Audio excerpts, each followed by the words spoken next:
Assalamu alaikum. Welcome to episode 370 of Freshly Grounded. This episode is with myself and Kaya. It's just a chinwag. It's a chinwag episode. What do we used to call them? Chinwag and I can't remember. Oh, a chinwag and a natter. A chinwag and a natter. It's a chinwag and natter episode, guys. Let's be honest. But it's fun. We had a laugh. We spoke about a few different things. We filmed about a few days ago. It's been a while since we filmed this. We filmed it just before actually the storm that happened in Florida, which I was like, I didn't know much about at all, so I was very uneducated on it at that point. But I wanted to let you guys know before we get into this episode. This episode is brought to you by the International Open University. You can check them out by going to IOU, so that's iou.edu.gm/FG. But the International Open University is a university online where you can study at home at your own pace, in your own time, and you get a degree, a bachelor's degree or a master's degree or diploma in various different secular and Islamic actually degrees, right? So like Arabic and stuff like that, but also stuff like psychology, business. And the reason IOU is so cool is because it's something called Islamized education. So you can study at home. You don't have to worry about a lot of the stuff that goes on with having to actually physically go to a university, but you still get the same degree out of it. And also the way that the lectures are taught is they're taught by experts in their fields, but with the Muslim in mind. And so they're contextualized for the Muslim. So you won't learn things in a manner that's inappropriate or unethical. And so I think that there needs to be more companies, and these guys are doing a great job at it, at providing for the Muslim. Because at the end of the day, Islam is a way of life for us. I know that's an overused saying, but it leads every single thing we do in life. And so with anything that we do, we have to think about, is this pleasing Allah? And so if you're looking for a degree and you're struggling to find somewhere, check out iou.edu.gm/FG and get started on this new journey in your life. Assalamu alaikum. Wa alaikum salam. Wow, that was so smooth. Yeah, it was. You done this before? Oh, a couple times. Wow. Couple 370 times. Is it 370 now? No, I don't know, probably close to it. I think this might be 370 actually. The 360 reel came across my timeline again. Oh, did it? And that felt like ages ago. Well, maybe it was 10 weeks ago. Yeah, maybe, yeah. That could be the case. Yeah, this is episode 370. Oh, really? It's a shame we didn't really make the most of 360. Yeah, I don't think we did it justice. Yeah. We didn't, did we? Yeah, because it's kind of like a full circle moment. Yes, and that only comes around once, mate. Ever. Literally. Yeah. Yeah, because I actually do 360,000. Yes. But then it's still not 360. Yeah, so, bro. It's like you have to take off 3 zeros just to make it sound like it's 360. Yeah, it's not quite the same, is it? No. It's an opportunity missed. Yeah, but guess what? Mm. We got episode 500, I guess, inshallah, is the next one, really. Inshallah, yeah. I mean, what else? What other number makes 360? You know when they had the Xbox 360? Yeah. And the rumor was like, oh, they're gonna release a new Xbox, and it was gonna be, what was it? What, 720? Is that double 360? No, I didn't hear that. But Xbox 720 is coming out for a while. That was like the name of it. Why did they call that the 360? That's interesting, actually, isn't it? Yeah, that is. And another interesting fact about Xbox 360 while we're on the topic, I was hoping to come up. Yeah. What on the topic? Actually, I had so much information about the Xbox 360. Yeah. Wait this moment. You know the X. Yeah, the X logo. Yeah.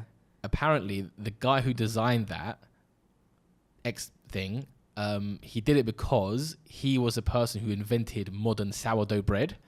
And so he made the logo look like sourdough bread. No way. Yeah, that's literally. I'll fact check that. Wow. I'll fact check that. Really? Yeah, because at one point I was getting to my sourdough. Yeah, and you're like, I need to fact check this. Yeah, it came up. You know, you're getting into sourdough, and as you make it, you thought this looks oddly like an Xbox I was like, controller. why do I want to play this? Yeah. Why don't I play this, not eat it? Yeah. There's something. I wonder if the guy who came up with sourdough also. Well, no, I don't know how I came across that piece of information, but I was like, wow, what a weird crossover, because he's apparently like a really. His sourdough, well, he invented the modern sourdough method, whatever that is. Yeah. But also, he was like into game design. Wow, how weird. As you do. Mm. But yeah, sourdough bread is very good. I enjoy it. That's interesting because I was listening. I was re-listening today to the Naval episode of Joe Rogan. Okay. And he spoke about like humans crossing over into loads of different things, and how that's in his view how it should be. Like you should be try loads of different things and be kind of a bit of an all-rounder rather than being specialized in one. He's like, it seems like anti-specialist and more like a bit of like being able to have agency, high agency. That's what he speaks about, isn't it? It's like high agency is the idea of being essentially independent. Yeah, it took me a long time to figure out that I don't have a specific one passion that I need to follow, and my business should be. It took me a while to figure out that I don't really have that, and that's actually not a problem. It's probably a good thing. Yeah, it's fine. You know, and because growing up in school, building up to like when you're going to choose your university course and whatnot, you get, no one says it outright, kind of, but you get the feeling that you should have something that stands out for you by now, right? Oh, yeah, I love maths so much. I'll go down a maths route or science. But for me, I never really had that. I kind of chose by like process of elimination, and I did it quite logically. It still didn't work out because it wasn't passion based. It wasn't like, let me specialize in one thing because I love that thing so much. And it's only over the years that I sort of launched different things and did different things. I realized I don't really have. I like things, but I wouldn't say I have one specific passion for software, one specific passion for e-commerce, or one specific passion for art or science or anything. It's exactly, just I like bits and I like building things, but it doesn't really matter what it is. Exactly. And I thought that was like wrong for a while, but I don't think it is. No. And I was thinking about education today after I was listening to that bit. I was thinking, it's so weird that education is how it is, even though we all know how people learn. So we all know that we learn best on the job, essentially, right? Yeah. As in when we actually do things. If it's a person wants to become a web developer, the best way they can learn is actually develop a website and then make mistakes and then be like, oh, how do I fix this specific bit? And then you develop enough websites where you've come across enough mistakes where you're like, I can pretty much tackle any mistake. Yep. Yet we're taught to learn in a way where it's like, I'm going to give you information, and which is theory, not practical most of the time, and you're going to absorb that information. Yeah. But if I think about anything that I'm good at it not because I have knowledge on it. I'm good at it because I've done it so many times. I've actually done the thing. Another example of that is when you read books. But so often I'll read a book and I'm so inspired by that book, and for like a very short period of time, like maybe a couple of days, I have all of the knowledge of what that book is about, right? So if I read a book about, I don't know, like how electricity works, for like a few days, I'll be like I know so much about this topic, but then you forget about it because the only thing I've done is I've read it, I internalized it, and then I became a bit passionate about it because I read about it. But then because I never implemented it, or I learned because I had to fix a light bulb and then learn about it. Do you know what I mean? It never stayed with me. So, but what's interesting about that is, why do we still then learn in the education system by someone telling us information and then us trying to understand that information? It's a good question. I have thought about it before. And I think one of the key reasons is because the modern education system, I'm also coming around to the fact that it may not be a bad. I used to think, modern education is so bad. Like, it's not that it's bad. Like, it's engineers do a very specific thing, and that is to make you a good employee. Yeah. Right. It's actually not teaching you. It's not teaching you the information. It's just teaching you how to have a routine of coming at a certain time, listen to rules, listen to instructions, complete tasks on time. Yeah. And then... Because that's what you learn out of school, because that's what you're doing. Really, really and truly.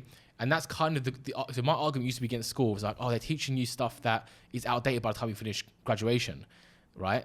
Which is true, 100% true. Especially like, look at marketing. You do a marketing degree in 2020, and you graduate 2024. Like, bro, the things you learned in the year one, gone. Yeah. Forget it. Yeah. And I thought that was a good argument as well. And it still is a good argument not to go and study marketing degree, by the way. But the good counter argument is, no, you're not actually going to learn specific tasks or specific strategies necessarily, because that's all going to change anyway. You're just learning how to go and be hired by a company who will, again, sit you down. Say, look, and then you start the learning when you start doing, learn a new strategy again, whatever the flavor of the year is. Yeah.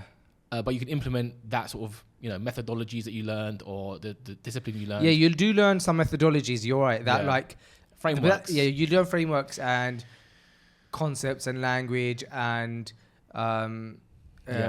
what's that word? I can't remember, but yeah, like essentially concepts, don't you? That they do stay, but that's like very small part of it. If you actually want to learn the execution, that's right. You should go and do it. This is true because how often do you see like a video online like that's gone viral of like someone that lives in a remote village that's like really good at cutting hair? Have you seen that video of that guy? I don't know where he is at. He's got like, I think he's got like over 1 million followers now, but he gives haircuts with, the blade in a cutthroat razor, like just the single blade, not even anything to hold the blade. Literally, he holds it like that. Oh, wow. And he gives the cleanest fades, bro. No way. Yeah, and he cuts the top of the hair. blade? Yeah, he cuts the top of the hair with a spade. He would like have it put Oh, yeah, spade I've seen there that and guy. like hammer it. Oh yeah, I've seen that. I thought that was a joke. Maybe it is, and I'm gullible. Do you think that is? Do you think it's a joke? No, I can't. It's a random clip I just saw. Like, watched, But like, it could be. I could be like so. No, the one being I had right I think, now. I think the one I saw must have been like a mic take of the real one, Really? because the one I saw was like they were taking a mic. Yeah, it could be possible though that I have just really embarrassed myself. No, the razor things that alone sounds amazing. Exactly. Yeah. How's that possible with a razor? I don't know. But well, I guess it's possible because like he brings the razor further away from the hair as he goes on. Yeah, but even then, he basically does what a machine does, but he does it manually, and he does it sick. I hear it, but it's like surely as you get further away, it's like the effectiveness of that blade is not. You know what I mean? No. I guess if the hair is Well, long that's the enough. point. I guess if it's like someone's got long hair, you can hold their hair and stretch it and do it. I guess that, but you have to see these reels, bro. Yeah, that's very interesting to me. Yeah, they're sick. Yeah. I was in Medina this weekend. Oh, not bad. Yeah, did a quick 48-hour stretch. Mm-hmm. I got there Friday. No, I got there Friday afternoon. Yep. Left Sunday morning. Left Sunday afternoon. Did you land in Medina or on Jeddah? the dot? Did I? So did I land in Medina? Yeah. Yeah. I landed. I went from here to Medina. 2 and a bit hour flight. Mm-hmm. You forget that you are so close. Yeah, man. It's very it's close. 2 hours, Yeah. and sometimes it kind of feels wrong to go to Saudi and not go Umrah, or to go to Medina and not go Umrah. I had to go to Medina specifically, and I had to come back specifically for a very specific reason. Oh, you didn't? Okay, fine. Yeah, I didn't do Umrah. Okay. No. First of all, I went to Medina for work to meet some people. But what I mean by very specific reason to come back is that I had to go and come back really quick because of like a family. Yeah. So I wasn't able to stay there for longer than I needed to stay there. So I was there 48 hours. But there's nothing wrong with going to Medina and not going for Umrah. No. Or going to Saudi and not going for Umrah. But it does feel like really like wrong that you're there and you're not going for Umrah, or that you're not going to Makkah, which I suppose is a good feeling. It's good that you feel wrong for that, because it'd be good to go to Umrah, right? Yeah. But anyway, regardless of that, it was just really nice going to Medina. Like, bro, Medina is like, you land and then you're there and just things, you just kind of feel a bit happy all of a sudden. Yeah. And then in the masjid, like Salah just feels different. Of course, man. And it was nice 48-hour trip by rewards, myself. man. More rewards. But yeah, I can't wait to go to Mecca, man. I know you said that actually. Yeah. I love Medina, of course, but Mecca it's different feeling. Makes sense. Yeah, makes Umm sense. Qura, man.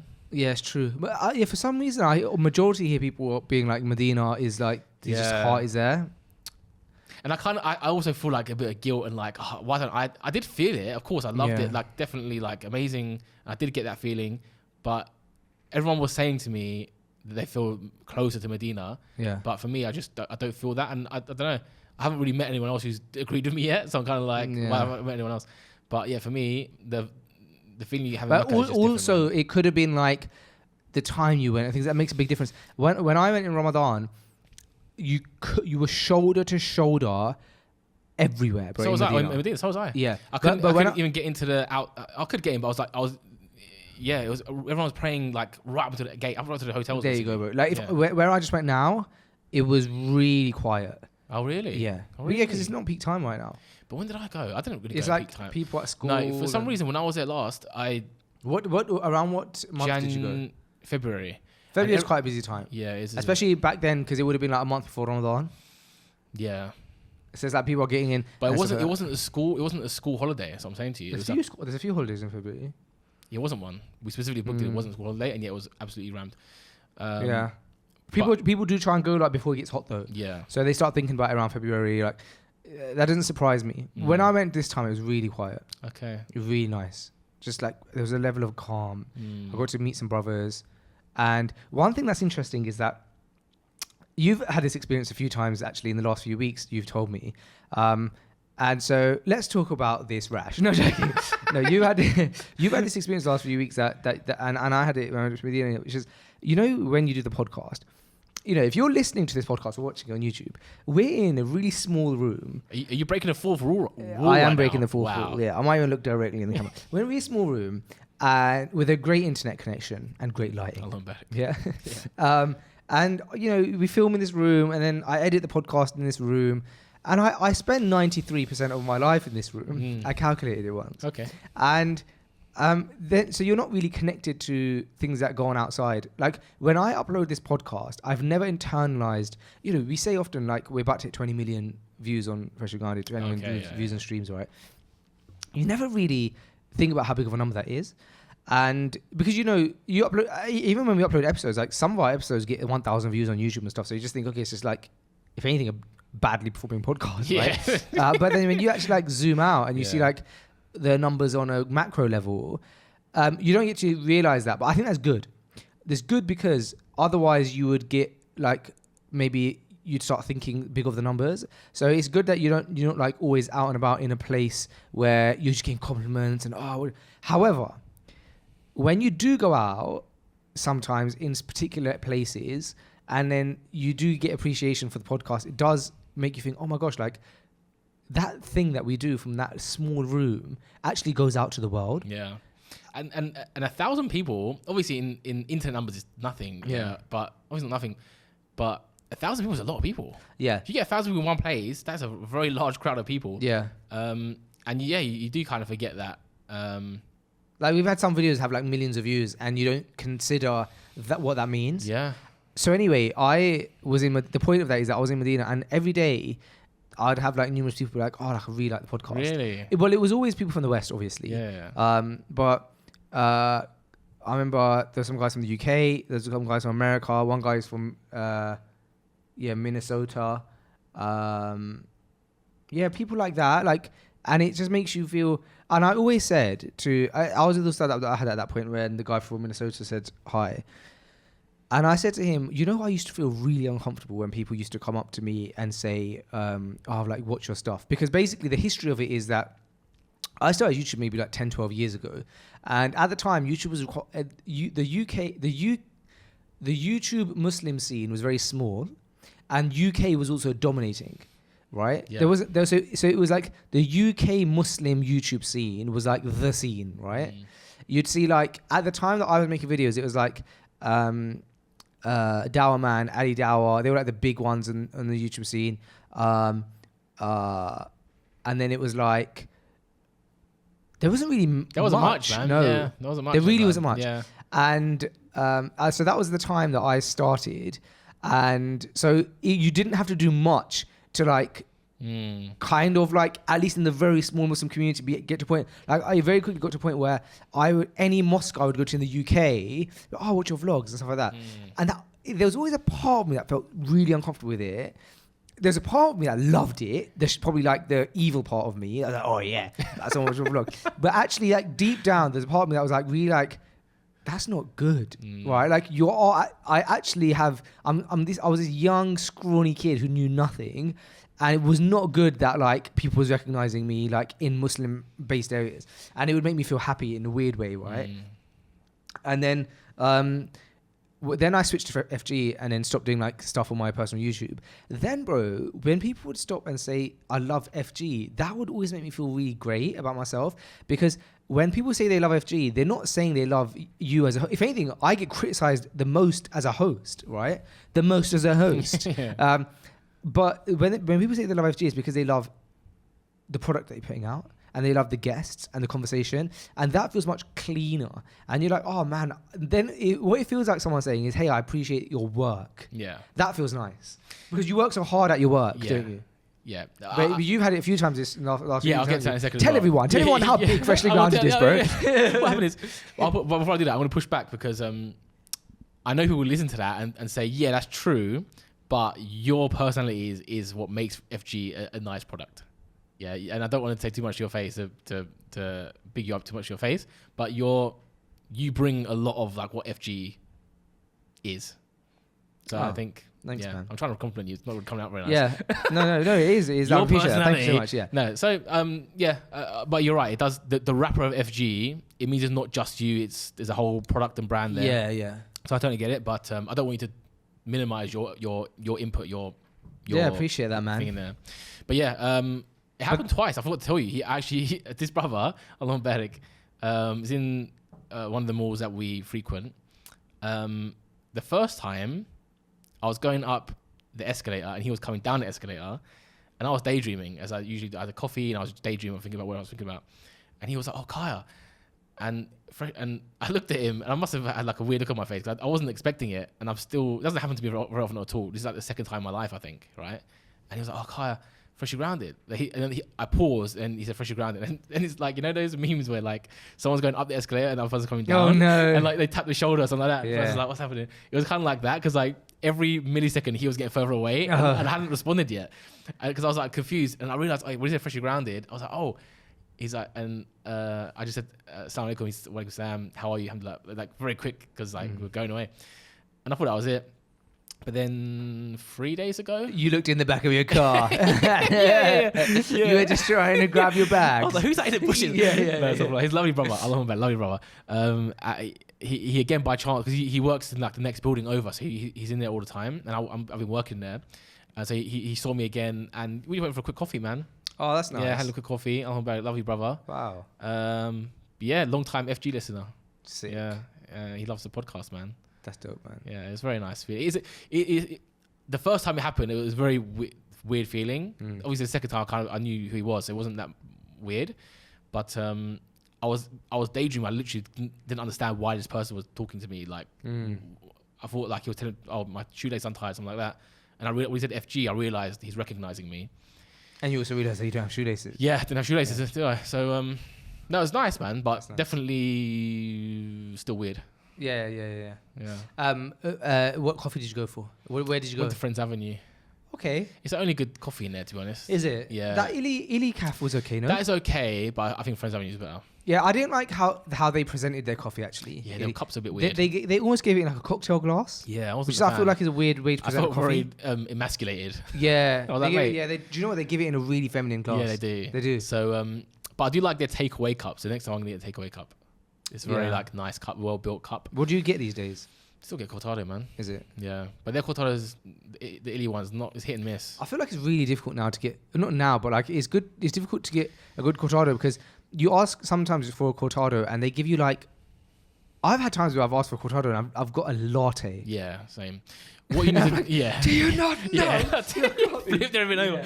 What you should do. But the worst one is that when it's cafes that their whole branding is that they do specialty coffee and stuff. Yeah. It's like if you say we serve coffee, serve me anything. Yeah. I ask for cortado, give me a latte, fine. Because you're just like, hey, we do coffee. Like we're a cafe, we do food, and by the way, you can grab coffees at upsell.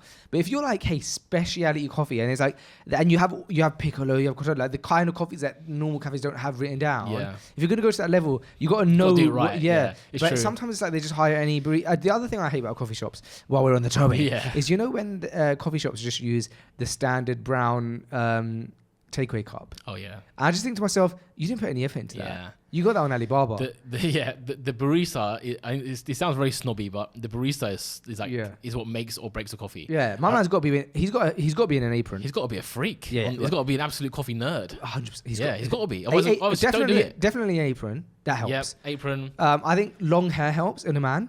Yeah, I can see you coming. Yep. A barista with long hair. Yeah. Okay. Apron. Yep. What else? Probably like as you walk into the store, he's not just waiting for you. Like, hey man, like what do you want? Like as you walk into the store, you catch him like, roasting a bean. manually grinding some beans or something. Right? Like, out, in the middle, like just out of like love of the game. Hey, I want to be disturbing him. Yeah. I want to be an inconvenience. Yeah. Like hey man, can I go? Hey man, what can I Yeah. do for you? You know what I mean? I'm a bit of Yeah. like, this guy's, I'm honoured to be asking you for a coffee. I want to feel like that. That's just true. It's so true, man. And I've also noticed that like those, I those are the Asian persuasion seem to take it more seriously. Yeah, but shall I say something else, bro? Yeah, that's true, actually. I'll say something else. Is I also don't like when the person at the till, so you order and the person at the till, you say, hey, can I get a cortado? And they say to the barista, hey, like, one cortado, please. And then they're like chatting amongst themselves and stuff while he's making my coffee. Oh yeah. I want the barista making my coffee to be so into making the coffee that they're just trying to perfect it. Yeah. That also adds an element. But do you know what the beautiful thing about coffee is? Is the culture of coffee is so beautiful. That's really what it is, right? And then it connects to the fact that it's caffeine and it blocks that adenosine or whatever it does. Yeah. But the culture of coffee starts with when you walk into the store. Yes. But also the barista is a big part of that because he can use showmanship when making your coffee. 100%.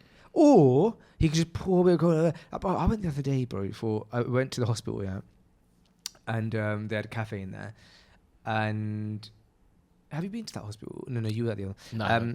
So I went to the hospital, I ordered a coffee, and the barista is making my coffee, and it was the way that it was like my coffee is not cared about. Like, I was another order. It was really frustrating me. I was watching them make me coffee, and it was like, it was so nonchalant. Like, and I was like, although there's nothing wrong with that, I was just like, there's no, in Urdu you say pyar, which means love, like, and you often relate that to like cooking. So like, if you eat some food, you say, you can tell this food has been cooked with pyar, it's been cooked with love. And that coffee did not feel like it been cooked with and with coffee, it's very easy to tell has it got any love in it or not. And bro, we should make it a more of a point to go to specialty coffee shops, which I personally don't do enough of because it's a bit out of the way. But bro, I remember coincidentally in Makkah, there's a coffee shop called Camel Step. Okay. It's where I've been to Camel Step. Yeah, have you been to here? Yeah. Very good here. The Makkah one's a different world. Really? Don't know why. I had it here. It was really nice. Bro, I fell in love with coffee all over again when I went to that shop. Ah. Yeah. It's in, the Jebel Omar hotels. Yes. It's like gate 79 of the Harams, like that way. Yeah. It's in there. There's a little mall in there. Bro. Yeah, I know exactly that. I know exactly where it is, bro. Yeah. Bro, it's got everything you just said. Just showmanship of the guy. Really? It's very open, so it's like, the only thing blocking you from a barista is like basically a wall this height, like, and you can see over everything he's doing, and it's all open. You can see the other baristas in the background, and you watch. He basically does it in front of you, like so you can see. Bro, he's amazing. If you call yourself a coffee shop, the name is that you're a coffee shop, especially coffee. But yeah, like you have to. That means that the coffee has to be the star of the show. Yeah. Yeah, and it's just branding. And like, I did that very well there. You can't call yourself a coffee shop and it's like your machine's in the corner and it's like guys, like yeah, true. Nah, bro, that's like, it has to be centerpiece. 100%. Like ABC you're Coffee. Performing it. ABC Coffee in Dubai Hills Mall is also another good one. Is it? Yeah, not as good, but definitely up there. It ticks the boxes you want to be ticked. I had a really good piccolo in it's called what is it called? It's not in Dubai Mall, but opposite Dubai Mall, there's a small mall. Souk Al Bahar. No, it's not called Avenue. Dubai Mall? Yeah, opposite Dubai. It's not even a mall. It's like it's a Beale Mall? No, it's not a mall. It's like the way I'm going to describe it's going to sound like a mall, but it's like an indoor place with shops. Yeah. But explain to me where the fountains are. Fountain Views. Yeah. It's Fountain Views or Fountain Avenue, something like that. Okay. And there's it's on the tip of my tongue. There's a cafe called something bakery or something. Home bakery? No. It's going to annoy me now. Really? Yeah. The fact I don't know this is annoying me. Fountain Bakery? No, so go to like, if you search Fountain Views, I'm going to search Fountain Views Bakery. Hampstead Bakery. Oh, I've heard about them. Yeah, Hampstead Bakery they did a really nice piccolo, bro. I've heard about them. Not for their coffee, but for their like pastries and stuff. Yeah. So their breakfast generally has been really nice. Really? Yeah. All right, I'll try them out. And you got the view of the Burj Khalifa and stuff like that, and Dubai Mall. It's actually a really nice place to go because if you're in downtown and don't want the hustle and bustle of Dubai Mall, then first of all the parking. Is it Souk Manzil? No, bro, it's in Fountain Views. Oh, bro. right, like, okay. I'll stop now. How many times? stop. Oh no, sorry, bro. I'm wrong. It's called Downtown Kitchens. Oh, Yeah. I know I've never been in there for some reason. Well, there's nothing special about it, but that is really nice. Fine. And so if you're in downtown and you're near Dubai Mall and you kind of think, look, I don't want to go to the hustle and bustle of Dubai Mall, it's a lot. Go to Downtown Kitchens because there's the other advantage is that the parking for Downtown Kitchens is really quiet. Okay. So it's actually a good place to park even if you just want to go to Dubai Mall. Okay. And then just go down and lift Hampstead Bakery. Really nice breakfast, really nice coffee. Okay. Yeah, I've enjoyed it I every actually time. might do that very soon because I've heard good things about it. I'm gonna do it right now. Yeah. But yeah, places like Camel Step, Espresso Lab, these places where it's the thing they do. Yeah. I do love it, man. But I guess it's also a niche culture. Some people just want a coffee. Yeah, but And if you're that's into fair. it, Yeah. in Avenue Mall is also in Nadal Shiba. Yeah. There's a very nice like Colombian place called La Gente. Okay. Very good coffee, man. I had my current coffee is from Guatemala. Okay, I think I I've like right. that. And I'm not enjoying No. it at all. No. Is it like nutty I'm just getting and through chocolate, it. or is it like fruity? I think it's like fruity. Yeah. It's like bitter fruity. Yeah. Bro, when you need to get onto the old grinder game. You should buy a decent grinder, because you know what it is. It could be good coffee, but if But they've ground it, Mixed with other coffee. yeah, it may just need to be ground a bit finer or coarser. Maybe, but I've never had Guatemala coffee before. You may just not like beans as well. What's Indonesian coffee like? I can't remember. I think it's more fruity as well. Is it But right now, my go-to is Colombia? no, Colombia's very good. I do Is like it. I'm But gonna get Colombia next. I'm doing Burundi right now. What? I I've never heard I that didn't word even in know my Burundi was a life. country, mate. But Exactly. now, top 100 countries probably. Really? Yeah. You mean Brunei? No. There's a country called Burundi. Burundi is in Africa. I've never heard that in my, It's in in my Africa. life. Wow, you learn something new every day. Yep. And I think now I'm very confident to go through that ABC country game. Wow. Yeah, because of Burundi. Once you pull Burundi out for B, the other person's sweating now. Wow. This guy knows Burundi. Yeah. They're like, bro, that's not a real thing. Obviously, they Google it. Wow, this guy knows Burundi. Have you ever been to Shot in Mayfair? I think it's in Mayfair. No, is it? No. It's a coffee spot. Okay. All it does is I was going to make a London gang violence joke. But oh, really? It's a coffee spot. Okay. It's like really bougie. Uh-huh. It's like black interior. It's all like you go in. Really? It's a massive. The central piece is that it's a coffee bar. Do you remember me telling you I want to start a place like that? Yeah, it's exactly. Night, They do go on. carrot gold coffee stuff like Okay, that. we'll do that. And some of their coffees cost. I think one of their coffees cost £200. Oh wow. It's really I've expensive. seen. You must have seen the reel on it go viral. No, I've seen. Was it reviewed by a guy with like white hair? Exactly. Yeah, he's a coffee guy who I like researched for like a year before I bought my coffee stuff. Yeah. So I I did see it. before that video, like years ago, I went there.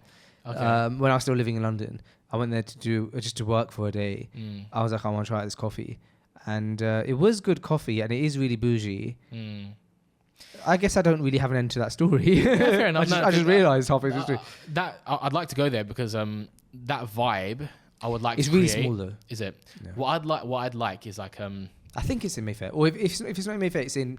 Knightsbridge. I think it I'd could be in like where's all the theatres?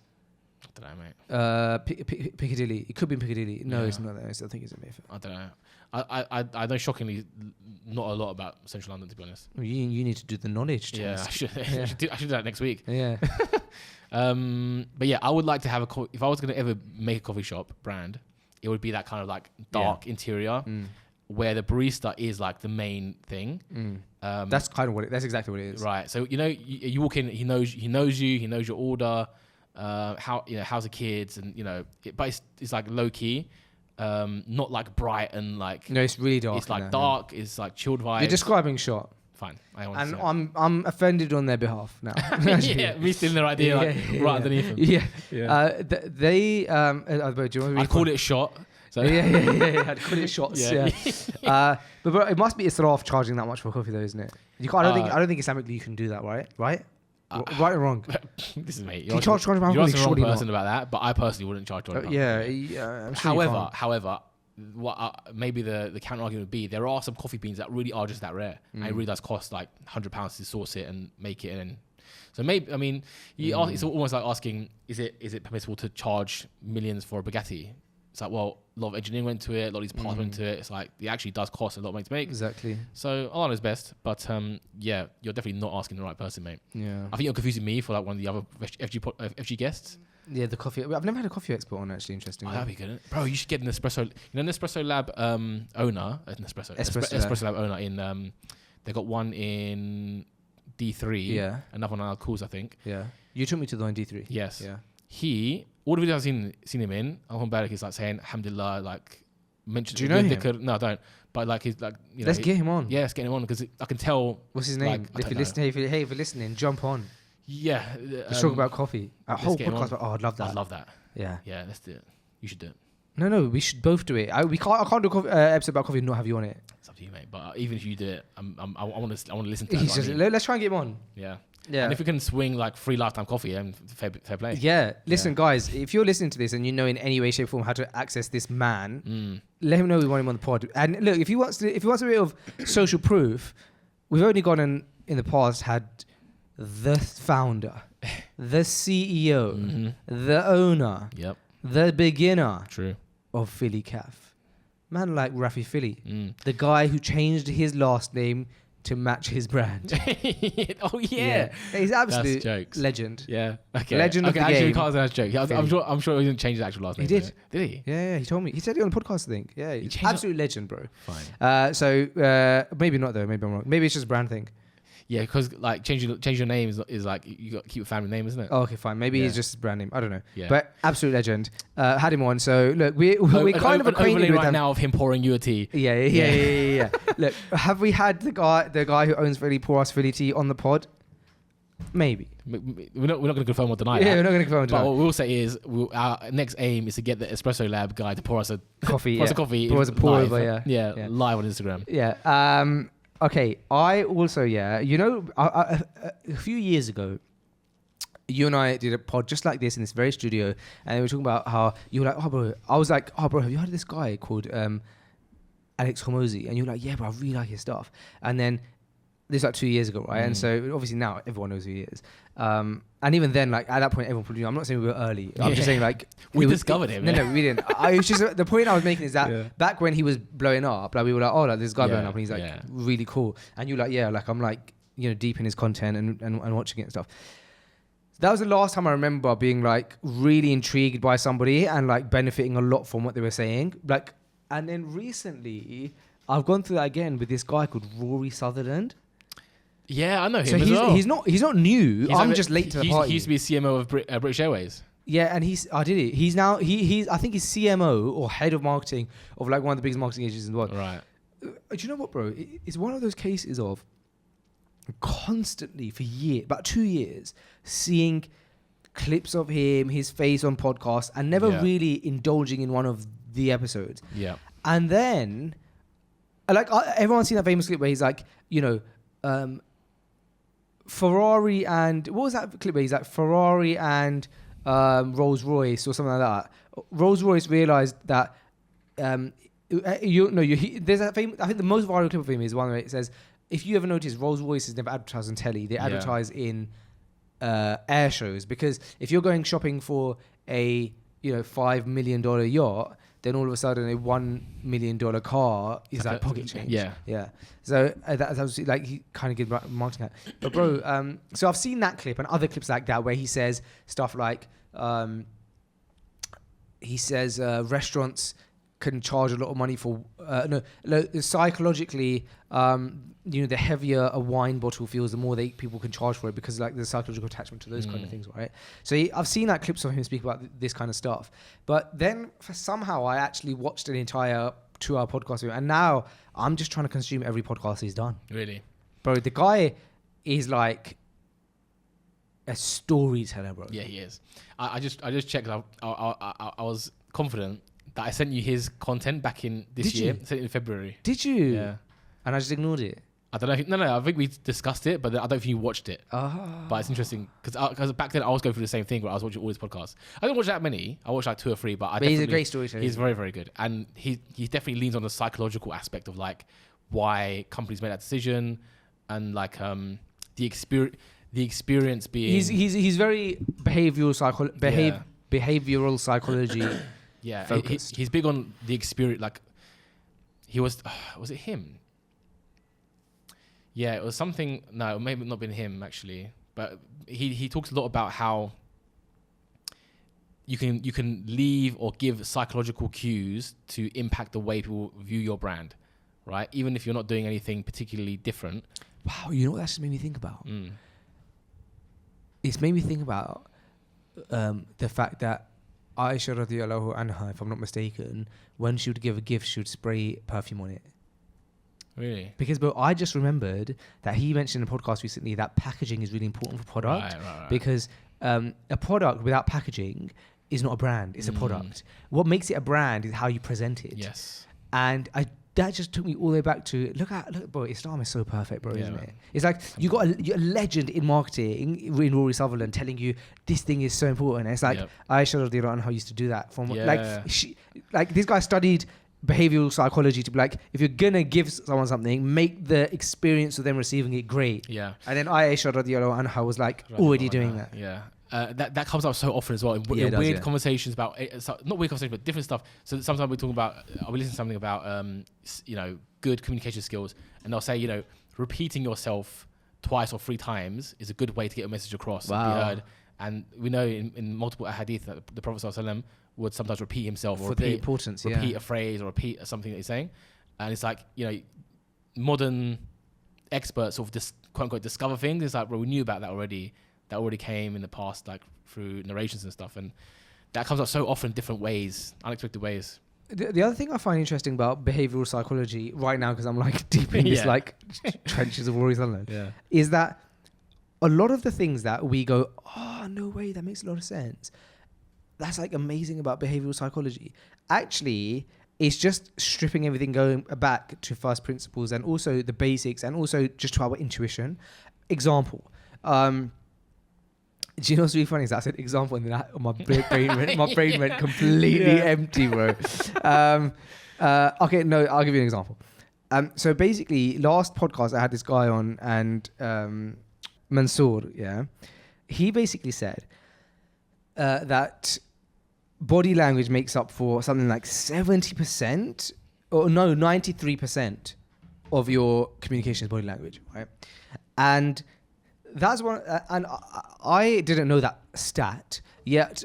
I mentioned on the podcast that prior to that, there was a brother who was like working at Tertil. He is working at Tertil. And when he was on probation, he was like, oh, like, do you have any advice or anything for me? And I said to him, bro, you know what? One piece of advice I can give you is turn your camera on Zoom when in meetings. And he was like, why? And I was like, I don't know, but it makes you human and it makes you... it adds so much more. And so I said sometimes, like, I'm in a meeting and I'm just meant to be shadowing and I'll turn my camera on. Not always, but a lot of time, 99% of my meetings, my camera's on. Yeah. Because I feel like that's such an important part. And I can't put my finger on why. It's just intuition, I guess, right? But then this data confirms it. The point I'm making is that a lot of things that we go, oh, no way, 93%. We actually know, but just from fitrah and intuition that Allah has given us. So sometimes life is actually not that complicated. Psychology is not that complicated. People are not that complicated. Group psychology is not that complicated. You just got to kind of think, like, what do you think about that situation? And you probably get the right answer. When I was studying social psychology in university as part of my criminology degree, of which I have a bachelor's of science. That's probably funny because I was like, all right, carry on, get to the point.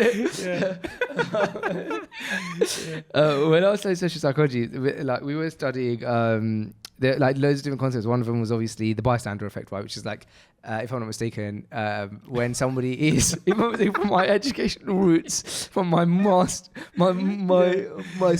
social psychology studies when I was, very cool, my Russell Group education, bystander effect. Like if something a crime takes place in front of you and you're just standing by and like everyone else standing by and not doing anything. I think I might be mixing up two things here.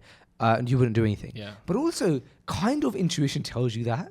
Like if I said to you, Kaya, let's say you know nothing about psychology, which this is going to be really easy for you, bro. This is the easiest exercise I've ever given you on Fishing Garden. Imagine you know nothing about psychology. I said to him, bro, So you're in a shopping mall, loads and like a packed shopping mall, and in front of you and a group of other people, strangers that you know, somebody goes into a store and like calmly like shoplifts, right, jacks something and walks out, and nobody does anything. Would you stop that guy? Right? Probably not. I think I'd say at least say something though. No, actually, I think you would. If I saw him like, I think you would. Yeah, but that doesn't help my point. I hear what you're saying though. A lot of concepts in psychology are just back to first principles. Yeah, I think the point you're making is the bystander effect is a bit obvious. Like no one's doing anything. Yeah. Do you think that someone's gonna do something? Well, if no one's doing anything, probably not. The thing is, it's a common phenomenon because of human nature, right? Which is, I want to protect myself. I don't want to get involved. I might get hurt if I get involved in this. Therefore, I will not get involved. Yeah. Right. That's why the bystander effect is a phenomenon, not the other way around. It's not like, oh, why does that? It's because of something else, right? So generally speaking, people. But you're right. Actually, you are different because I've seen it. I don't think I'm different. No, you are. You're quite like you have to. You have to get your word in. It's like going out with Kaya is such a hassle. No, I don't think that's true. No, I'm joking. But I'm joking. No, but you injustice does hurt you. Yeah, I don't want to pay myself as someone who's always jumping into things as well because I could definitely see. So okay, but you are a bit like. I'll give you two stories. I'll give you two stories. What? Right. You want to look story time now? Gather around. Yeah. First one. Shall I do it in? Yeah, I'll do this in the chronological order as well. So the first one, just got married, maybe 6 months married. Okay. All right. Gone to Walthamstow Market with my wife and mother-in-law. Right. Walthamstow. Right. Not the. Sometimes it get a bit rough down there. Right. Walking down, looking at the market stalls. Suddenly, like one kid I say kid, but 17, 18 years old, running down the market, getting chased by at least 7 or 8 guys. At least. Maybe even over 10. It's hard to even quantify. They catch him maybe 50 meters away from us, so we're standing, and they just start battering him. Right, he's up against a shop window. So you take your shirt off. Here's the thing, right? And you start running into they're battering him. I can't see these guys got knives. They're just punching. They're just kicking him or what. But even if it's just punching and kicking, like there's literally like almost 10 guys punching kicking. Yeah. My mother-in-law, she went to try and stop it, right? And all I can think of is like, she's a middle-aged lady, and there's like 20 young guys here kicking the snot out of this guy on the floor, right? So I've had to like grab her and like bring her back because she's trying to get in the mix to like, oh, stop that, guys. Off him, yeah. And literally she should get stabbed. So I pulled her back from that, right? So was that me taking part in a bystander effect? I don't know, but I weighed up the pros and cons of 1 or 2 people getting involved in literally 10 people kicking, and I thought that's not really ideal, especially if you're an old lady, right? Or not a middle-aged lady. But in South Woodford, this is a couple of years later, I guess. I was walking around. I used to work in one of the coffee shops in South Woodford. And this time you called your mother-in-law. Yeah. You said, "Hey, this time it was me doing the kicking." You called your mother-in-law and said, "Hey, there's a fight. You should come. Yeah, you should come down there." No, what happened is I walked around and there's a bank there, and a lady had just taken some money out of the bank, and 2 other guys came and they planned it. They came and pushed her over and took her bag and tried to jump in the car. So sad. So I jumped into. There was. Yeah, one guy was in the car, one guy was doing the robbery, right? And his plan was jump in the car and the guy would drive off. But it was quite a busy morning. This part, I'll tell you when I came in and what people told me after the fact. They told you were hero in... As I gave me my trophy. Hero in North London. No, because I wasn't there for the actual incident. I was there right at the end of the incident. So basically, I've come around the corner.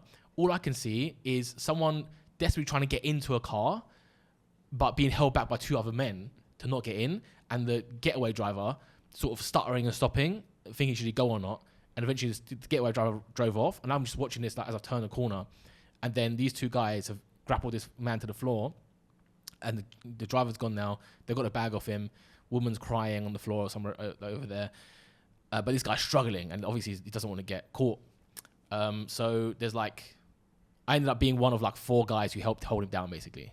Because there it was like, you can understand Gotta it's respect not- that. I respect that highly. Yeah, again, I wasn't the one doing the first two guys are the ones who actually did the No, main but work. wait, look, you did have to sort of weigh up things as well. Well, ultimately, like everything in the world, it comes down to what does Islam say, and Islam says that if you see an evil, stop it with your hands if you can. Yeah.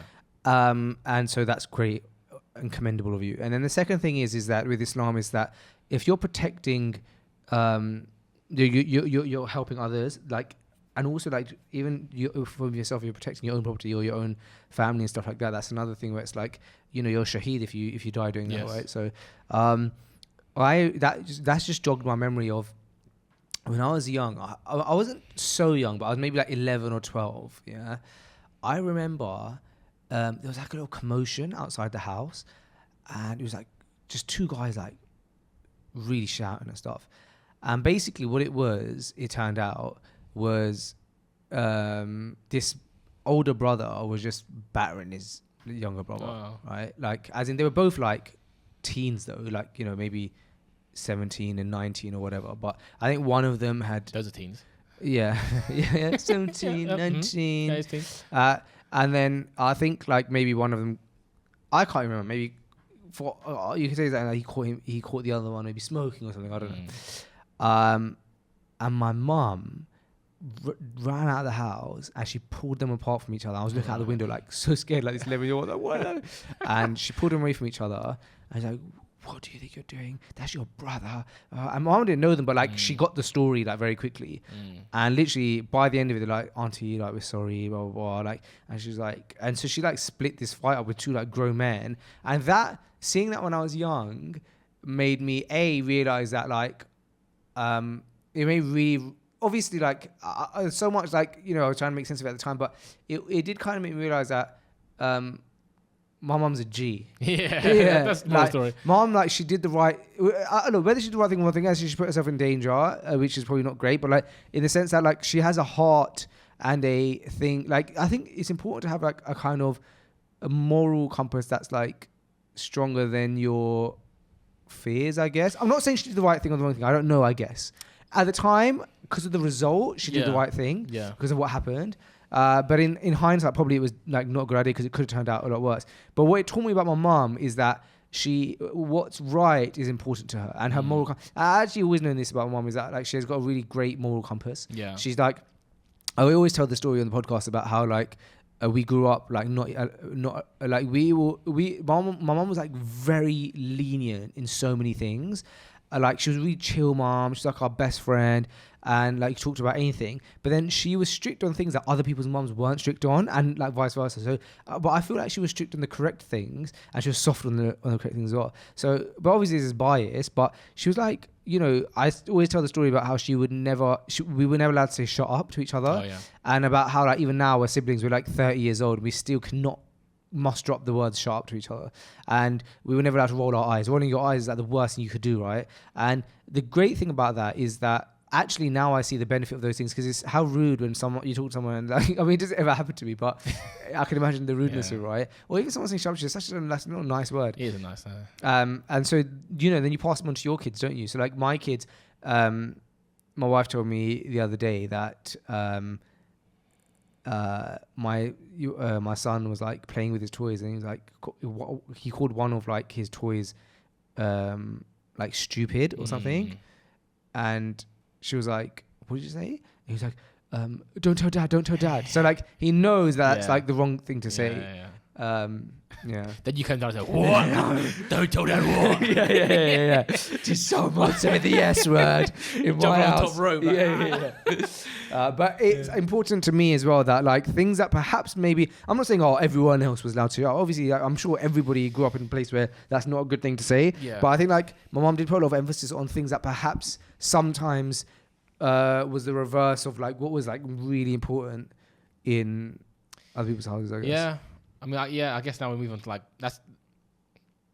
No, I won't say that's culture. It's not culture because Islamically we're supposed to obviously not. Well, I'll tell you what, bro. Islamically, there is an Islamic concept where you are meant to use softer words for things, and I know this because years ago, one of the podcasts I think I did with Ustad Yahya Rabi, I want to say, he said it on a Freshly Grounded episode. Okay. He was like, there's this part of Islam where you're meant to have shyness even in the words you say. Yeah, I know of examples, but I can't bring them to my mind right now. Well, there's examples like, for example, when they say things like, if you ever hear like a translation of like a lecture that's talking about intimacy, it's like they'll use the word intimacy. Yeah. Or there's other ones that are like even more interesting than that. I can't remember what they are. there's stuff like well, even in English language there, that like answering the call of nature. Yeah. But in the Islamic culture, it's much more strongly embedded. I can't remember some examples there, but I definitely get what you mean. It's gonna annoy me that I can't remember the examples that are in my brain somewhere. Yeah, there is lots of examples of it. People probably like screaming at the screen. Yeah, and it's not even the kind of thing you can easily Google either. It's like Yeah, you yeah. have to kind of like know. Yeah, how do you explain that to Google? Yeah. No, but anyway, there are lots of and Ustad Yahya Rabi gave examples in the Quran, Okay. which is the best example you can give. And he basically explained different ayat that actually, at the time that they came down and the context of understanding the ayah, actually that ayah, even though it sounds like it's saying one thing, is actually saying something in a soft manner. And the examples he gave were amazing. Maybe we can find that episode because he's done a few episodes with us. And maybe it wasn't even Ustad Yahya Rabi, although I'm fairly certain it was. But yeah, he says that this is the sunnah of Allah. Like, this beautiful way of communicating is so important. And actually, it's a reflective thing where I might not notice it now, but maybe through 10 years of friendship, I might go, you know what I noticed about Kaya is that I've never heard him say a swear word. Or, whenever he talks about this, he mentions like, one thing I'm teaching my kids right now is number 1 and number 2. Because Khalil kept saying I'm finished, I've done a poo-poo. And then, or like, you just say the word poo-poo. And, at first you're like, okay, like, I'll come clean you, whatever. And eventually he would say it so often. And I said to him, Khalil, it's not nice to say that word. Originally I had got, the default thing was, you only say that word in the toilet. If you're in the toilet, that means you've done it. You can say, I've done people. But outside the toilet, don't use that word. Because he was using it a bit outside the word. And I was like, look, it's not nice to say that word. Like, but then he said it so much it would like hurt my head every time. So then I was like, Khalil, what you just did, you call it number 2. And then I was like, and if you do a wee-wee, it's number 1. And then so he was like, and then so now I remember like the other day, Zachary was like, I'm feeling that. What did you do? He's like, number 5. I was like, what? But now my kids have got better at saying number 1, number 2. And it just feels like a nicer way. Like when Zachary's like, I'm finished. What did you do? He's like, number 2. It kind of just feels like, okay, I can't come and sort you out. Like, but it's not like, I don't know, boo. It's just so like whole instantly just puts that image in your head. Yeah, it does, right? Yeah. So I'm trying to teach my kids stuff like that. Yeah, it could make going to a restaurant a bit difficult though. What you want menu? Number 1? Yeah. Yes, that's good. Actually, I'm going to do that because my daughter's also. Because that's the word for it, isn't it? Yeah, but, and you say when you change it in a nappy, you done poo poo. Okay, you say it harmlessly. Yeah. But then when they start hitting like 5 years old, you're like, it ain't cute no more. It's not. Stop saying that word, man. You potty mouth. Yeah. No, that's a good point. I'm going to do that same thing, I think. But I think it's like the thing is that I've always been quite sensitive to words. Yeah. I've noticed that by myself, which is not a great thing because sometimes words hurt me more than like this should hurt someone. It's like, get over it. But I remember when I got married to my wife, I kind of explained that to her. I was like, look, one thing to me is like, I kind of like the words that you say, like I take your words seriously. For some, I don't know why. And so like, it's important. I thought that was an important thing to communicate because if someone says something, I don't think about it a lot. I overthink about the word, but it's just that I'll take that word for what it is. Yeah. And so I've tried to not be too strong with my words. And sometimes I've said something that's a bit strong, like a word. I just kind of feel like, oh, why do I have to use that word? Yeah. Not even like a swear word. Everyone falls into that every now and again. Yeah. Just choosing the wrong bit of vocabulary at a time. But I also think there's like some trauma stuff involved with it. I'll tell you why. One time, when I was in primary school, I think I was in year 5. I remember it really clearly. There was a teaching assistant, in our she was really nice, right? Bro, in one class, I must have kept saying I can't be asked. I kept saying I can't be asked, Or I was saying it over a matter of, in a short period of time, maybe over a few days or over a few weeks, But I thought How old are you in year 5? 9? Yeah, I think so. Oh. At 10, I think. Yeah, I thought that what I was saying, and I thought what the saying was, is I can't be asked. That's what I thought. Once upon a time, I used to think that. As well. Yeah, like, so, okay, maybe that's a bit like, you know, a bit of a like nonchalant thing to say. Yeah. But it's definitely not like rude. It's not vulgar. Yeah, it's not vulgar. Yeah. So I think it was stuff like, you know, why are you doing that? I can't be asked. Like, I can't. Yeah. And at one point, bro, she goes, "Stop swearing!" in my face, bro. And she's never flips that. She's such a kind person. Yeah. I've never forgotten that day, yeah, because I was like, oh my gosh, this woman is evil. Like, she's like, "Stop swearing!" And her face changed everything. And I was like, oh my gosh, like, you're really overreacting here. And then what I'm saying is can't. Yeah, I said, I can't be asked. And anyway, I found out some point later that the saying is I can't be asked, and I must have kept saying asked. Actually, no, sorry. She thought I was saying asked. Yeah. And she must have thought, this year 5 kid, like, how's he learnt this horrible word? Yeah. And so I guess like that traumatized me a bit, because like this woman who like seemed like an angel was like, I just saw her flip. Like she must have kept hearing me saying it, and she just lost it. Straw that broke the camel's back. I mean, I think that's an example of good trauma. Do you know what I mean? That's a good thing. Sometimes, like, I had a very similar situation with like the disrespect of spitting. Right, when I was a kid, and it wasn't something I did regularly, but like there was one family member, and I had like a straw at the time. I was playing with a straw, and I don't think I meant it, but I definitely wasn't like being careful not to do it. But I was blowing, and as I'm blowing the air, spit's coming out from the straw, right? Because I can't remember how I was, but I was young, and it went on their face, and they really told me off, like in the same kind of way. And since then, I've never done any, like, when it comes to spit, like, I see it myself as a disrespect to me for someone to spit at me or near me, which I guess everyone does, but it definitely ingrained it. Whereas, like, I would, like, spitting at someone is, like, the height of disrespect because I got told so badly at that young age.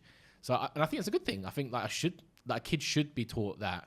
Maybe, of course, don't go overboard, but they should be taught, like, these are red lines when it comes to, like, engaging with other people, especially in public, you know?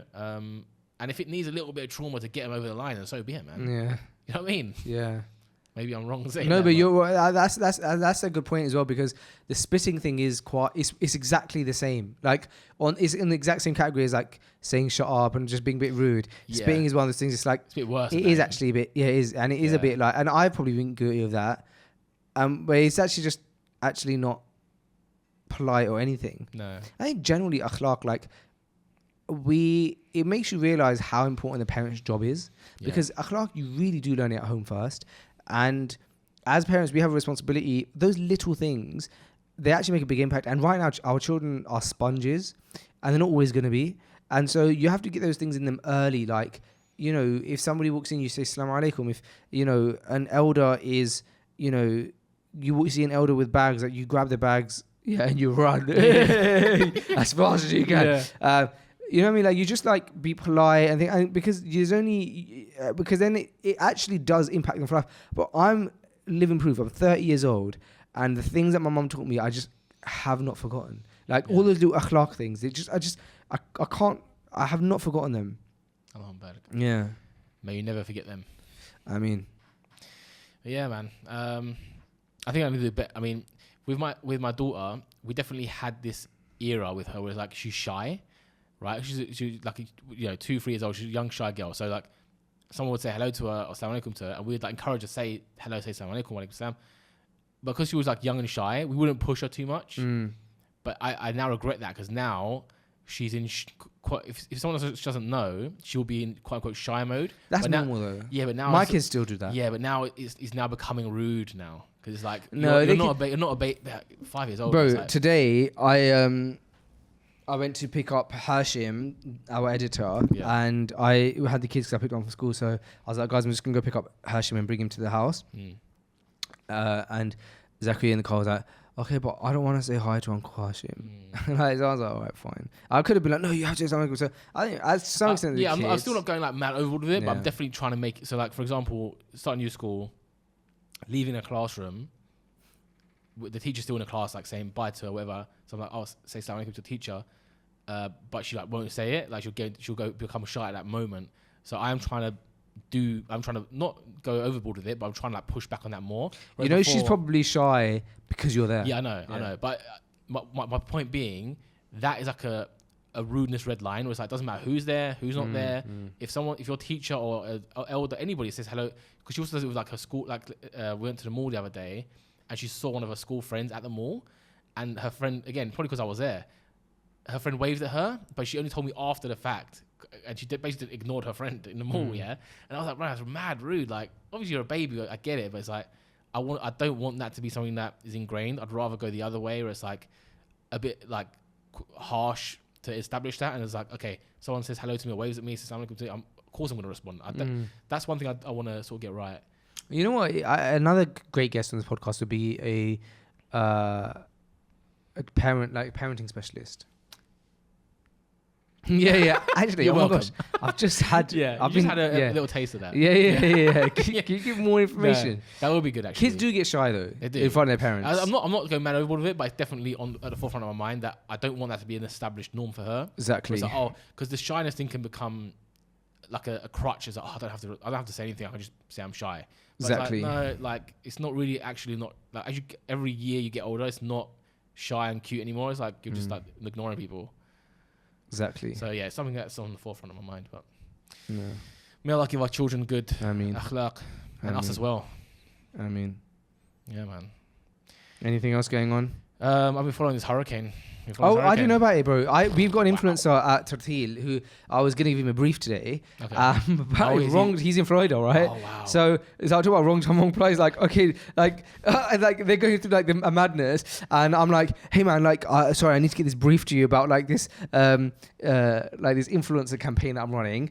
Anyway, I have no knowledge of this flood. May Allah protect him, man. It looks bad. I think it's supposed to hit like nighttime for them today. So I guess like by the time we wake up, it's hitting them, Florida. I think that's the case. So where is it right now? Over the sea. I think it hits land. What do you mean over the sea? Oh, but near Florida. Yeah, but so it's going to hit land. But by the way, I know nothing about this. Nothing at all. I know nothing at all. Right. So, but just to give you my what I parent do. cap. Yeah. Meteorologist hat. Yeah. Right. A hurricane. Yeah. That is core. So literally there's two. I know two things about this. I've had two interactions with this. Was it storm? It's hurricane. Yeah. Category 5. Oh my gosh. It's almost at the limit of what the earth can produce. It's that strong. Exactly. Sounds bad. No, it's bad, man. And but you know, all podcasts I've been saying exactly. is it? Wait, You haven't noticed. Since when? I was like, I said to Hashim today, I was like, bro, you know what, I'm going to do a podcast today. I was like, because I talked to Hashim and I said something like, I was like, oh, exactly. And it sounded like I was saying like, exactly. And I was like, you know, I'm going to podcast today. I'm going to, throughout the whole podcast, just keep saying exactly to Kaya till you notice. Did you say that today? Yeah, I've been saying it the whole podcast. No if you haven't noticed, yeah. I'll say at really weird points as well. Okay, I'll listen back to this now. Okay, fair. Thanks for trolling me all podcast. So what was I saying? Yeah. Here's two things that I know about it. Right. One is that I messaged. So he messaged me. He was like, so I messaged him about this campaign, and he was like, yeah. He was so polite, bro. Like as if he's not got a storm going on. He's like, yeah, just like this storm, like that's like in Florida. So I'm just like, you know, packing the kids and we're driving to Atlanta today. Okay, so like a 5-hour drive, I don't know how long drive. So I'm just like figuring that out. So like, you know, hopefully we'll sort everything out later on in the month. By morning, then I'll get that. Then yeah, and I was like, so that was as far as I heard. I was like, oh, okay, like sounds like there's a storm in he's Florida. And then the second thing I heard about it was I was scrolling Twitter and I just saw a video of some shaky sea, and I was like, oh, my man. And it was in America. So I was like, oh, I just got off a voice note of my man and he said he's leaving this storm. And now I'm on Twitter and there's this storm. It seems like there's a storm. That's it. That's all I know. Be mad. Tomorrow we're going to get some mad footage. So what do you know? So give me the details. So basically... Exactly. Yeah. We know exactly where this thing is as well. It's over the sea right now. Right. But in Florida. What do you mean overseas? I don't understand. Like, where's the location of this sea? Florida is like a pan out. You know, like a map of Florida, right? Or US. Florida is like, it juts out into the sea. Okay. So this hurricane is still in the sea. It hasn't hit Florida yet. But I'm saying, like, this hurricane, Yeah. this sea that this thing's happening to. The Atlantic Ocean, yeah. Okay. Ocean, Yeah. sea. Yeah. That's near Florida. So the Bay of Mexico, Gulf of Mexico. Fine. So yeah. and that's near Florida. Yeah. Okay. So that the Sea of Florida is this sea, right? When you go to the beach, okay, that's the sea. I'm with you now. Hurricanes start in the sea. I didn't know that. Then they hit land. That's really So interesting. they see it coming, hence why they're preparing for it now. Right? Okay. So and what's a hurricane again compared to a tornado? Because tornado is out. I think. And then there's a storm. So I know I know what tornado is. I know what storm is. What's a hurricane? A hurricane is like the highest level of a tornado. I think tornado can be quite small. I think. Or is it the highest level of a storm? Yeah, it's still a storm, but a storm, like a tropical storm, is a small storm, right? It's like a bit of rain, a bit of wind, not like 60 mile per hour wind, something like that. Okay, that's a bad storm. All right, the hurricane's like 215 kilometers an hour wind, like ridiculous. Like again, almost as much the Earth can do. Wow, along its best, right? It's over the sea. It got mad strong very quickly. It was initially quite weak, category 1, 2, then become like category 5 overnight. And last night. Yeah, I think so. And they're saying it's going to be like, when it hits land, there's going to be, in some areas of Florida, 15 feet of water. Wow. Yeah, it's like insane amounts of water. So people's houses are going to get destroyed and everything. Destroyed. And so there's areas of Florida, it's like a mandatory evacuation. But there's a lot of people on TikTok and Instagram and Twitter who have documented and vlogging the fact that they haven't evacuated. Why? One, either because they just feel like they don't really need to, but also the most common one is they just can't. Like, do you reckon some people have nowhere to go? Some have got nowhere to go. The roads are blocked. They've got no gas. They haven't got the money to, rent a hotel somewhere. They just don't understand how they can even leave their area.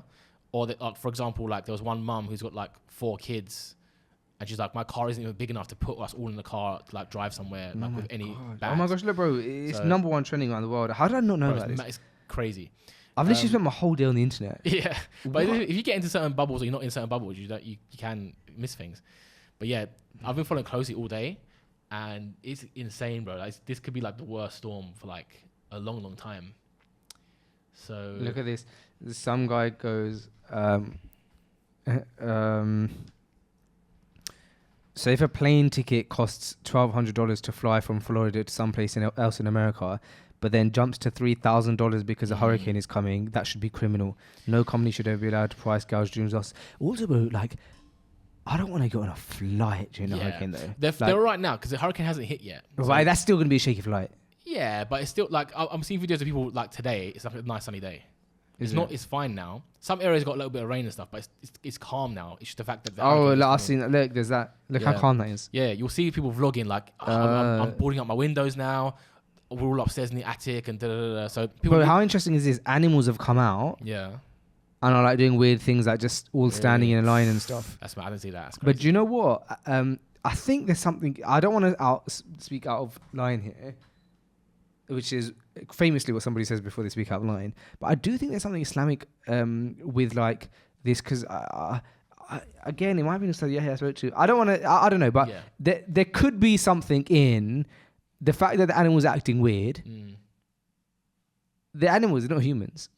This is fact. This is fact. That's what we agree on. So far, we can agree on one thing: animals are animals, humans are humans. They're different. Yeah. They might know something that we don't know, bro. This is a video in Florida of things that can calm, and all of these seagulls are standing in a line in a weird way. There's I think it's scientifically proven that like birds and stuff can not sense, but they can pick up the change of wind and stuff. They'll go leave. This is a 3D diagram of how high it's going to get. This is crazy. So that's like 3 foot, and you'll see now when it goes to 15 foot. Have you seen this video? I've seen the video. Oh. And it's just like, that's insane. Oh my gosh, just getting to his shoulders now. Yeah, so that's 6. They're saying in some parts it'll be 6 foot like that, and other parts of the. So basically, the sea is going to come. Oh my goodness! Yeah, bro, so the sea that's taking him over. That you're drowned. Yeah. So the sea is going to come onto the land. Yeah. And it's going to be such a fast pace that you're not going to be able to do anything about it, and people's houses are going to get destroyed. Yeah, all day. Like I think the one member is like definitely. So, wrong, yeah. Bro, I remember really clearly New Orleans Hurricane Katrina. Hurricane Katrina. It's gonna be on the apparently news. worse. Really? Apparently worse. Because it's just insanely big. This storm is insanely big. Hurricane Milton. Yeah. We are expecting HRV. It's getting breezy, but the eye is still everything looks normal. Yeah, It just looks still, it just looks a bit windy, I but think it's normal. meant to hit in like a few hours. Oh, I'll tell you what though, it's still a flight will be scary because let's So- say I book a flight. It was time around at 10 p.m. Yeah. Let's say Yeah. I guys, I booked a flight for 3 a.m. It's the next Yeah. flight I can find. Yeah. It's Bro, too that- late. first of all, too late. there's still 5 hours between Yeah. then. Second of all, the whole time we're going to be checking in, we're like, oh, are we going to get to the airport? Then you get to the airport and you're like waiting 2 hours to get for your flight to board. You're going to be like, is it going to get worse again? It's too much anxiety, bro. Yeah, of course. I mean, I watched a video today of someone like this morning. So I don't know if it was today, yesterday, but he was actually at the airport, one airport in Florida, and he was like, "Yeah, there's no flights. They're all cancelled. So they couldn't even get the flights anyway, yesterday or today." And everyone who's saying, "Oh, just drive out," because basically these people who are vlogging it, they're responding to comments who are saying like, "Why are you there? You got kids. What are you doing? Get out!" And their response is like, "We haven't. There's no petrol anywhere. Our car's not big enough for everyone. We're gonna get stuck on the road during the storm. There's probably no petrol anywhere, bro. No petrol in it. There's like Of course, everyone's just filling up their tanks gone. and dusting. Yeah. So like there's some people with videos like going outside. It's just like, bro, everyone's What gone. do like a policemen and emergency services people do? Because they have to stay there. They have to so- attend to it. So what are they gonna do? Go to towers? There's been videos of like big SUVs, like blacked out SUVs, like doing going down people's streets saying you must evacuate now. You must evacuate now. But I imagine that they'll have to go somewhere else and then like use helicopters to come back and rescue people if possible. That's all I can imagine, because they can't stay in the storm. But that's what I'm saying. So they have to go stay outside and So come back. I imagine they must have to themselves take evacuate. Yeah, and then use they're just gonna be the last to evacuate. Yeah. So this is gonna be it's obviously dangerous. Yeah. Oh my gosh, bro! I didn't know about. Can you believe I didn't know about any of this?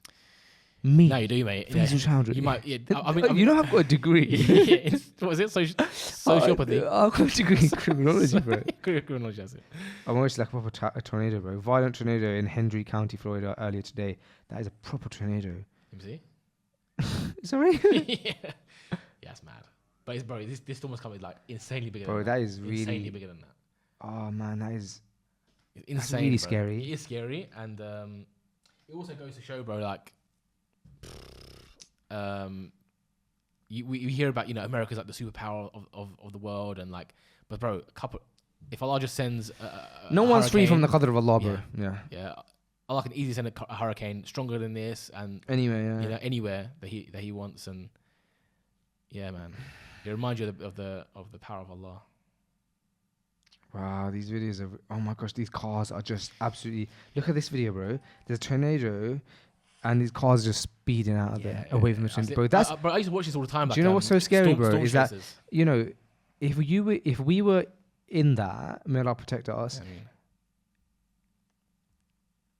we would be so scared. yeah, I would it's be scary. so it's scared, scary, bro, man. driving away from a tornado. Bro, I've watched so many tornado videos and stuff. I used to be into that quite a bit. There's storm That's chasers. weird. Yeah, there's Oh, storm chasers that go like, oh right my gosh, into it. there's a car called Stormtrooper. I didn't know that was a thing. Oh, State Trooper. But basically, Oh, bro, look how sad that is. see, I'm not even a dog guy, yeah, but look how sad that is. oh, There's yeah, an animal just like yeah, stranded. Yeah. There was one guy who had a video today. It was like basically 24 hours before it was meant to even hit, but the water's already started to come up, and like his front yard is almost already flooded anyway, and the storm hasn't started yet. So his house is basically pretty much totally gone. But yeah, some of the footage we're gonna see, I think, over the next 24 hours is gonna be insane, man. Oh, people are gonna lose their homes. Bro, people are gonna lose. Like people are gonna, Allah knows best, but a lot of people are gonna die. Because bro, there's people vlogging this. It's like you can see from their preparations that they're not prepared. Like they think they're prepared, but it's like, bro, this is not right. ABC News. This will be a knockout. Buildings, homes wiped off foundations. That is unsurvivable. Emergency workers were seen across Florida urging residents to evacuate ahead of. I think it was a mayor of Florida or someone of Florida, like one of the leaders of Florida. She was basically saying, if you're in a red zone, the mandatory evacuation, if you don't evacuate, you're gonna die. Look, this video, it says Florida man who's staying on a boat during the hurricane Yeah, is somehow something like still alive. He's not well, basically. That guy. What, like mentally? It seems like, yeah, it doesn't seem. He's literally gonna be in a little boat while it comes in. Like, He must not be well. Why is he still on the sea? That's what I'm saying to you. Is he not scared of dying? Everyone's like trying to come and like convince him to not like go, but he won't go. Why? I don't know, mate. But yeah, it's gonna be. Oh, crazy. yeah, look, that's the same guy. Yeah, he's like lieutenant something. Yeah, Lieutenant Dan. Something? Yeah, that's it.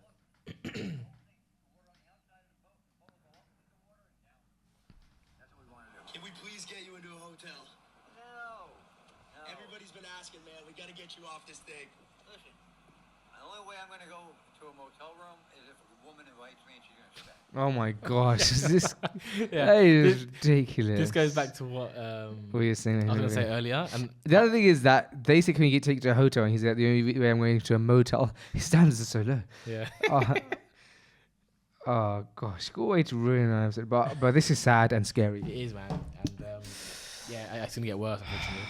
That is scary. All right, we should round this episide up. Jazakallah khair, guys, for listening to Fresh Ground episode 370. We just had a little bit of a natter, a little bit of a chin wag, and we'll be back soon. Inshallah, sooner than you think. Jazakallah khair for having me on. Well, yeah, Jazakallah khair for jumping on. Hopefully you can jump on again very soon. And thanks for having a discussion with me. No, thank you for enjoying the discussion between ourselves. Exactly.